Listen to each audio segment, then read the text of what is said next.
what's up, guys? Welcome to Sports Talk with Chinn, and today we're going to be getting into a lot of hot topic issues. We're going to be talking about some trades around the league, some teams that are a little bit questionable, and some teams that are doing really well. Without further ado, though, we're going to go ahead and jump right into it. I'm here with Chinn again, as always, and JC.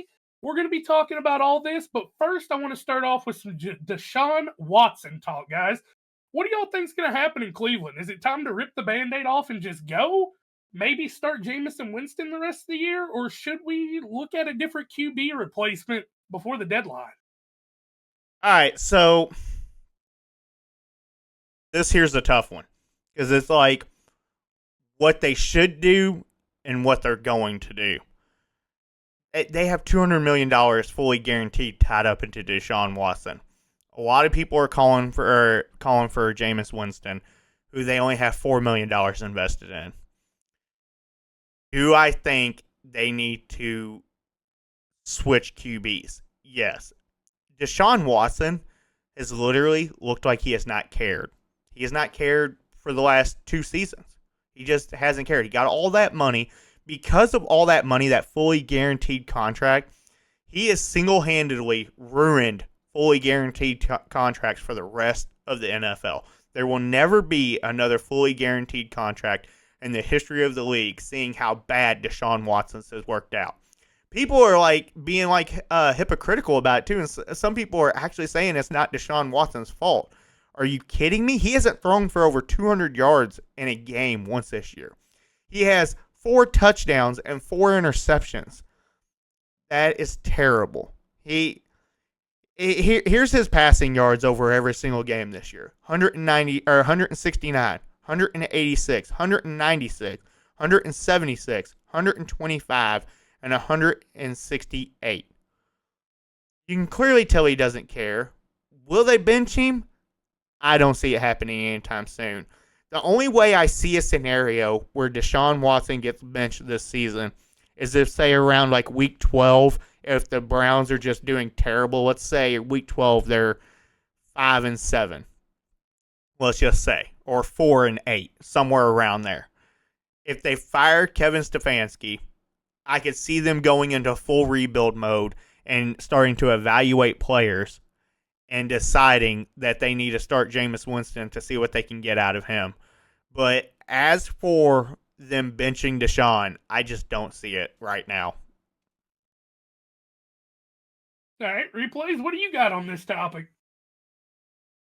I gotta 100% agree with Daryl. Look at his numbers right now. He has his record. He got 1 win. Not good at all. His division is really good. I will say that. He has just been playing terrible. He's averaging not even a touchdown a game. 0.8, I think, if I did my math right. 0.8 touchdowns a game, which is less than 1. And he's a quarterback. He had Amari Cooper, now he doesn't. He just lost his best weapon, and he hasn't used him at all. It's kind of getting absurd. You got Jerry Jeudy now as the number 1. I don't think Jerry Jeudy is going to be elevated by Deshaun Watson. I think his best chance was Russell Wilson, but yeah, he hasn't been doing good at all. So yeah, I really don't think Jameis Winston's a good replacement just because all that money is being paid. So might as well just grind it out with him. All right, guys, so let's move on to a different topic here. A team that I personally love when they struggle is the Dallas Cowboys. But let's talk about it a little bit. How can the Cowboys even turn this season around, and what do they need to do? What is the game plan to get all the mishaps and mistakes taken care of? Ken, let's start with you. So, I actually do love this question, mainly because the Cowboys always have so much media attention surrounding them. So, these are good questions that I like to answer. So, a lot of people immediately want to attack the offense and say, well, Dak isn't playing good. I do see the arguments, and I agree. Dak hasn't played his best football so far. He has 8 touchdowns and 6 interceptions. But Dak never was a good quarterback while playing down. He's only been the great quarterback that he's been whenever he's had a good defense and his team's had the lead to allow him to be more explosive and stuff like that. Like right now, he feels like he's always down. He's always in a hole. So he's just like being reckless with the ball, and he's making mistakes because of it, and his team's getting penalized because of it. If you really want to know where I stand with this team, Mike Zimmer, defensive coordinator. What was Jerry Jones thinking hhiring Mike Zimmer to be the defensive coordinator on this team? Mike Zimmer was just the defensive coordinator for the Vikings last season. Look at that defense now in Minnesota. They're playing really well right now. He is defensive coordinator for the Vikings last season. They ranked last in 2 of those 3 seasons in total defense. And now look at how he's got the Cowboys playing this season. They're 26th against the rush, 16th against the pass. In total defense, they rank 24th. That's bad. That's not a defensive championship team. That's not a championship team. You need to be at least top 15 in both offense and defense in order to say you're a championship team. This team is not built for the playoffs. My advice for the Cowboys is to fire Mike Zimmer. Everyone is saying fire Mike McCarthy, but who are they going to put as head coach if they fire Mike McCarthy? You going to go throw a bag at Bill Belichick? It doesn't make sense for them to move off of Mike McCarthy right now. There's nobody that they can get better that's going to make this team better. Fire Mike Zimmer. Throw a bag at Rex Ryan. He wanted to coach this defense anyways, but you didn't want to pay him. Fire Mike Zimmer. Throw a bag at Rex Ryan, and Rex Ryan will save your season. Replays? Yeah, I mean, let's start in. I'm going to start in free agency. Not signing a running back when Derrick Henry lives in Dallas on the offseason and wants to come to your team, and you don't want to pay him. Unacceptable. Unacceptable. And look how he's balling at the Ravens. Don't matter the age. The Cowboys are all like Jerry Judy. Jerry Jones, right? Yeah. He always be saying, right, this is his quote, I want to win now. Right? So he wants to go all in. So when he wants to go all in and you don't sign a running back and you got Outl at your running back position, and you got Dalvin Cook on the practice squad, I think. That is terrible. And like Dak has thrown 6 interceptions this year. Let's not get started with him. He's terrible too. Dak is terrible. And let's look at the defense. They've averaged 28 points scored on this season. Terrible. That's terrible. Cowboys have a problem in all, but I think it roots back to the GM and DC, like Greg Zimmer, like Daryl said. And I don't think this is an internal problem. I think it's an external problem when your GM has too much personal relationships with the players, like Dak Prescott, like CeeDee Lamb. He has too much personal attachments to them. I'm probably the same with the head coach. And I don't know. I just don't understand like why the Cowboys have been playing this bad on defense when they had that much weapons. Because I mean, I feel like any defensive coordinator could go in there and do better, but obviously Mike Zimmer says otherwise. He did switch up. I think they now play a 4-3 instead of a 3-4 like last year or something like that. And he switched how they play. I mean, Trevon Diggs, I mean, he's looking terrible. I mean, he's supposed to be their best corner. He's looking terrible too. So obviously it roots back to the defensive coordinator. He's not doing his job very well, and I'd say that's the main root of the problems. And then, I mean, I don't know. I guess I have to put some blame on the GM too. And so I would say defensive coordinator and GM, 2 problems with that team. And of course, Dak Prescott not living up to his paycheck. I mean, he's being paid a lot of money. And he's not living up to his paycheck. Running game ain't working. I mean, you could also blame the running game. They didn't sign Derrick Henry. I have Dowdle. I mean, they can't get the running game going, which means their passing game won't go. But, I mean, CeeDee Lamb's looking good, so I can't blame him. That's about it. Alrighty then. Well, as a struggling Giants fan, I hope they don't take any advice and they keep doing what they've been doing. Alright, so let's switch gears here to the NFC North. Alright, we have the Vikings at 5-0, the Lions at 4-1, the Packers at 4-2, and the Bears at 4-2. What's going to happen, guys? Who's going to keep the hype train going, and who's going to stop off and never really make it anywhere? Replays, we'll start with you. So, I think the hype train will be going continuously with the Lions. I mean, the Lions are just so good right now. Even losing Aiden Hutchinson, big loss, honestly, but I mean, the Lions look lights out. And the Vikings, I also think, obviously, they're going to keep going. And I mean, Packers also, I think they're going to keep going. But the Bears, honestly, this might be a crazy take. They have a hard schedule coming up. I do not see them going above 500 this year, even though with their strong start. And yeah, I would say the three teams I just mentioned will be continually doing good. And I think the Bears actually have a big drop off coming around. All right, Chinn? So, first off, whoever wrote these questions, very good job. Give yourself a pat on the back. These are questions that are very, very tough to answer, and they give you it's the hardest questions to answer. So it gives you the best takes to make, or it could be the worst takes to make. Stuff I really enjoy. I like being challenged in a lot of ways. So first off, I want to start that off with this. The NFC North is very tough. It could very well be the toughest division in football. Could very well be. Every team in that division right now is on some sort of a winning streak. The Bears, they've won 2 in a row. Or the Bears have won 3 in a row. The Packers have won 2 in a row. The Lions have won 3 in a row. And the Vikings have won 5 in a row. So to answer this question, I don't really see how the Bears can maintain their level of play, especially with a rookie quarterback. But you never know. I'll let the stats speak for themselves, though, by the way, on this, okay? We're talking total offensive rankings right here. The Lions are 3rd in the NFL. The Packers are 4th in the NFL. The Vikings are 17th. And the Bears are 24th in offense in total in the NFL. That's not a recipe to be a winning team in the NFL. There are teams that can have defense carry them. In today's NFL, it's hard to do that. So, let's look at defensive rankings. The Bears are 7th. The Lions are 13th. The Vikings are 14th.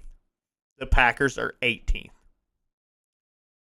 The Bears at 7th, I don't think their defense can hold up as the season goes on. I think they're going to get wore down. I think that they got some good offenses that are going to be playing. I think that defense is going to get wore down, and I don't see how that offense can keep them in games. I just don't see it right now. So I'm going to say the Bears finish 4th in this division. Here's my next take on this. The Vikings will finish 3rd in this division, and they are not going to make the playoffs. Sam Darnold has never showed that he can keep up this level of play. He's never shown it. Not one time in the NFL. They're giving up. That defense is ranked 30th against the pass. They have some good, strong teams coming up that they're going to play. They're going to be playing the Lions twice.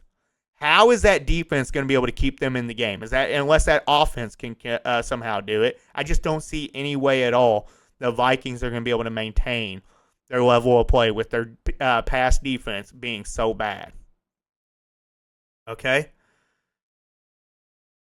Number 2 in this division is going to be the Packers, and I think they will make the playoffs.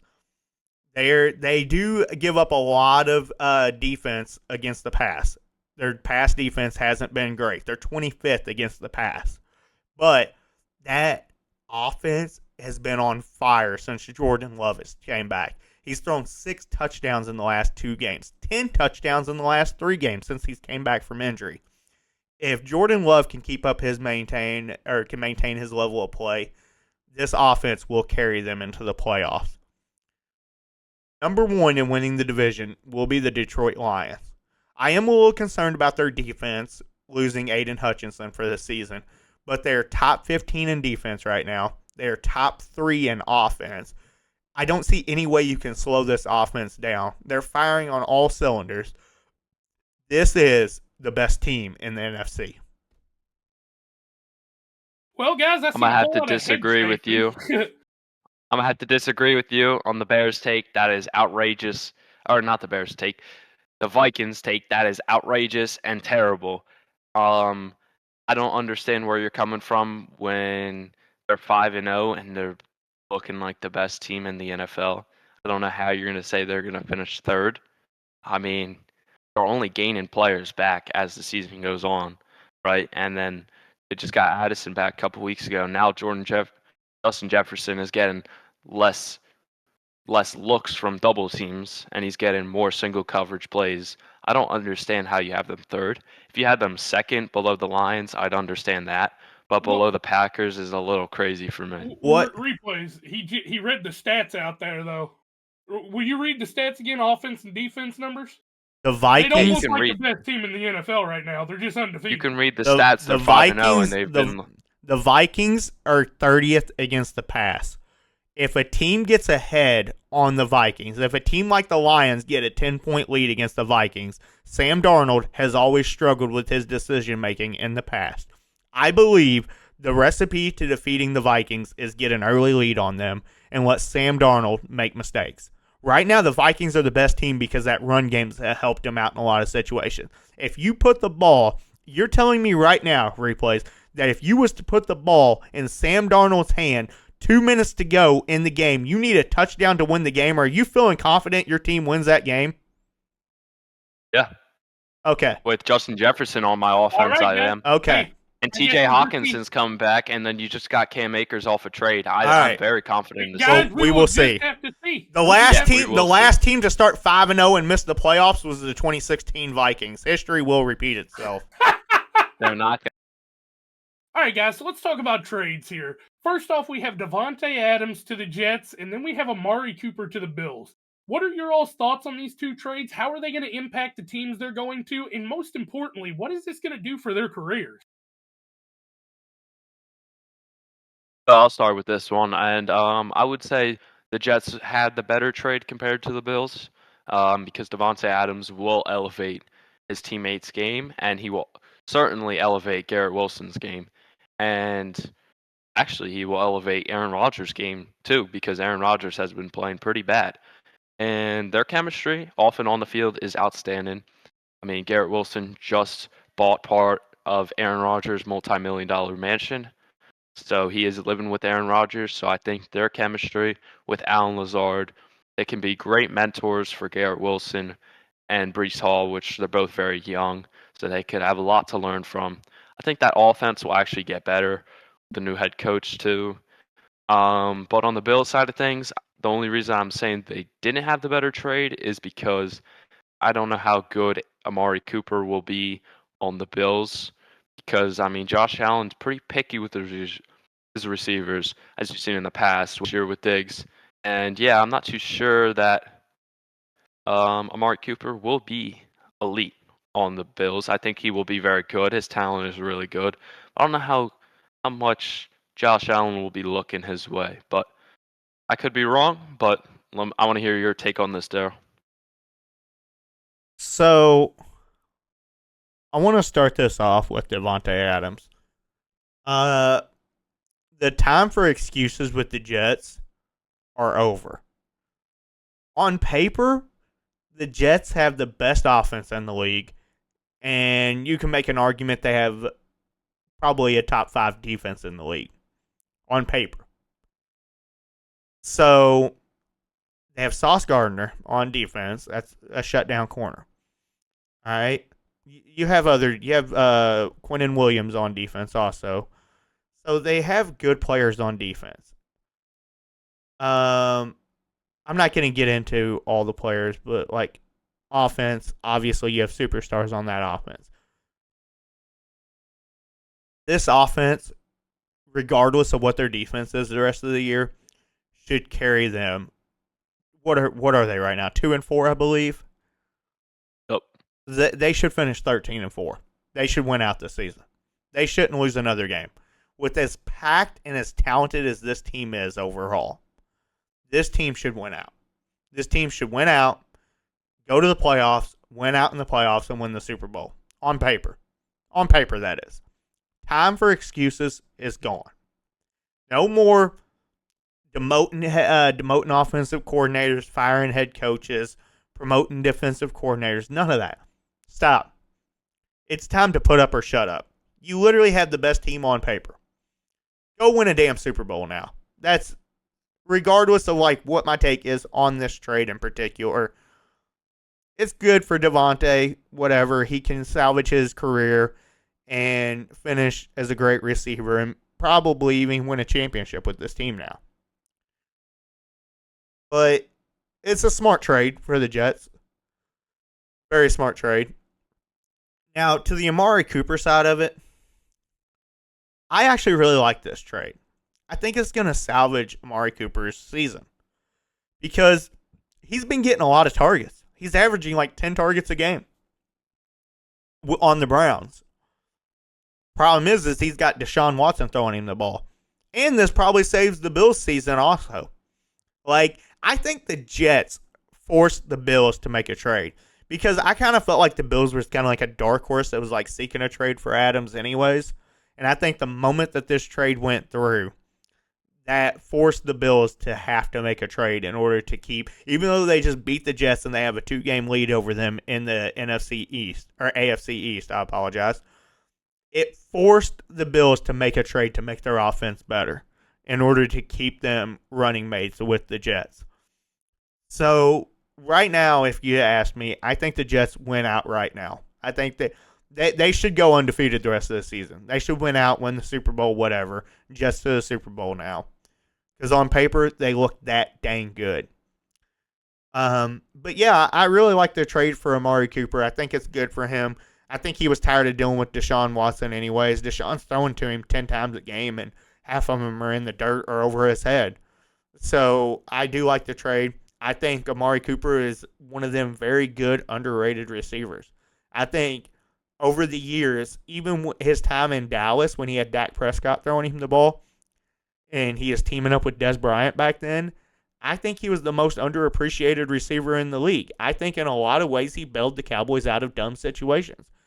Amari Cooper, in my opinion, has been a very, very good high-end wide receiver one over the course of his career. And he's never gotten the credit he deserves. And I think him being on the Buffalo Bills now, with Josh Allen throwing him the rock, I think this right here is going to actually show people how good Amari Cooper can and will be.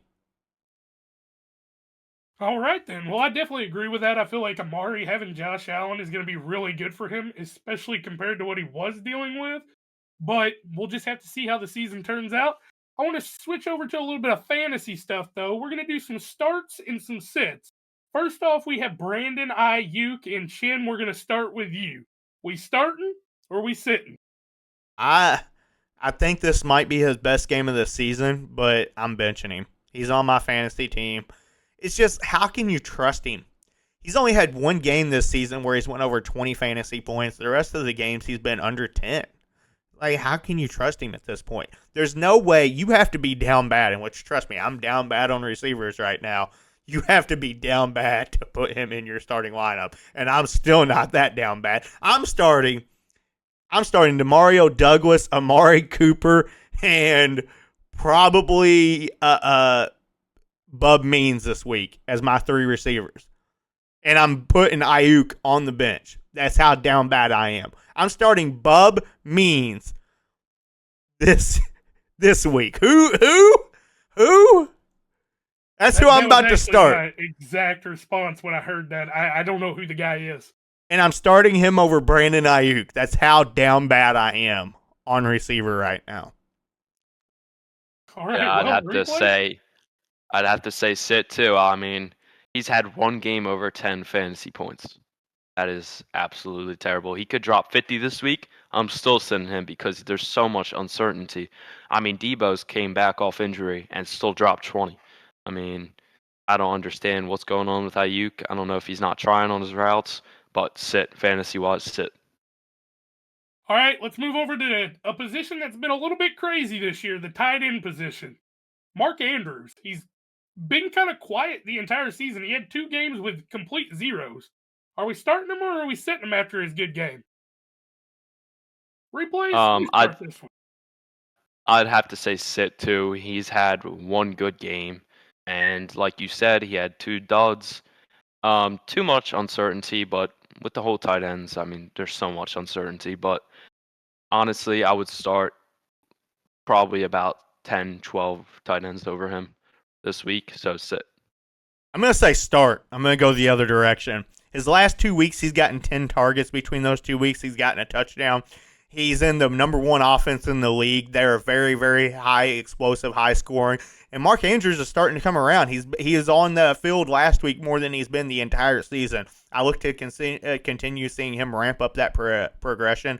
I see him being a high-end tight end this week. I would definitely start Mark Andrews. Look to get 15 to 20 fantasy points out of him this week. All right, we're going to have to see how that one turns out, and we'll come back and find out. But next up is T. Higgins. Chinn, you start this one. I'm saying start. I think he's a good high-end flex player / wide receiver too in any league. Doesn't matter how deep your league is. If you're in a 12-man league, you definitely have to start him. If you're in an 8-man league, I still think you start him. He's averaging 9 targets since he's came back from injury. 9 targets a game, that's a lot. That's more than what most wide receivers get in a game. So 9 targets on average is a lot. He's getting touchdowns. He's getting targets in the end zone. I'm saying start until I see otherwise. Yeah, I'm saying start too. I mean, they're playing Cleveland. Cleveland is horrible, and past 2 weeks he's gotten 40-plus points, which is incredible. And yeah, until otherwise, I mean, he's a wide receiver too, getting that much targets. He's definitely a start. All right. Well, let's talk about Tank Dell. Replays, you go first on this one. Sit. And before you guys get all crazy, he's the wide receiver 2 on the Texans. There's so much uncertainty into who C.J. Stroud will throw the ball to that week. Too much uncertainty. And even if he has a 20-point week, it's not worth the risk, especially if you're in an 8-man, 10-man league. If you're in a 12-man, he could be a low-end flex, but I'd have to say sit this week. I'm going the other direction. I'm going to say start. He got 9 targets last week in Nico Collins' first game out on injury. They got to force the ball into Tank Dell's hands. Stephon Diggs, he's getting older and stuff like that. He is still scoring fantasy points and stuff like that, but Stephon Diggs is not going to be able to maintain that level of volume. Tank Dell's going to continue to get a lot of targets in this offense as long as Nico Collins is out. I look to see a lot of production out of Tank Dell for the next couple of weeks until Nico Collins gets back.